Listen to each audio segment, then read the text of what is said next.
Get him, boy. All right. Get him, boy. I got it. Yeah. Caked up and run our business so conglomerate. Focus and the flow is better than moderate. Fantastic, so us you ain't bothering. On the thing time, so you dog be clobbering. First we shoot, click clack. Now here's the finisher.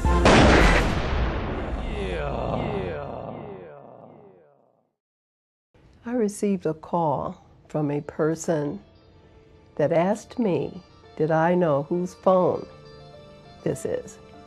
And I said, yes. I said, it's my son Aaron's.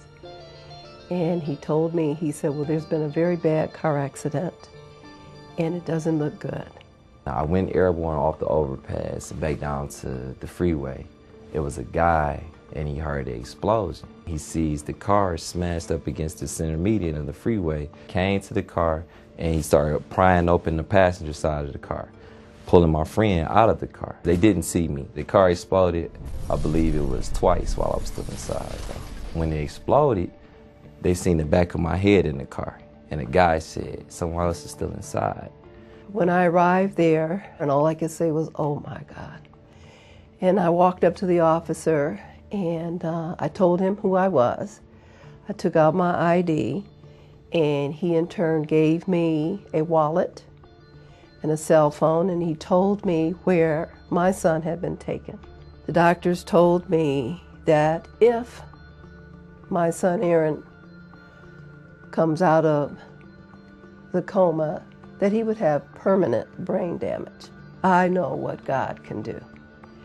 I whispered into my son's ear and I told him, I said, baby, we're going to walk out of this hospital hand in hand. 2.5 weeks, I was in the coma. When I first came out of my coma, I couldn't talk. You know, my father's talking to me, you know, he didn't say, like, I'm your father. You know, he's just talking to me, so I'm listening like, man, okay, we got the same nose, like the same mouth, you know, the same eyes. Maybe this guy, you know, he has some type of connection to me. They said that I had recovered as much as I had needed to. And my mother and father were just like, he's incoherent. Like, he doesn't even understand what we were saying to him, so how has he recovered? I had to work on my walk. They had to teach me how to talk again. At the Rehabilitation Institute of Michigan, I was able to meet Dr. Horn. He told me, he said, I will do everything within my power to make sure that your son receives every possible care that he could get. He kept his word. He was there for about 3 weeks, almost 4 weeks. And I remember watching my son go from a wheelchair where he could not even hold his head up to being able to walk down to the therapy room, exercise, ride his bike, and after a while, he was going from room to room talking to the patients as if though he was on staff there. They reminded him of who he is, that he is Aaron Magee, he is the same person. He may be a little slower now and it may take him a little more time, but he is that same person. The Rehabilitation Institute of Michigan was a godsend. I could not have asked for anything better for my son in terms of the care, the therapy.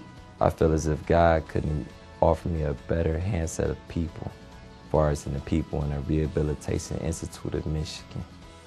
I kept my promise to my son. We did walk out of the hospital.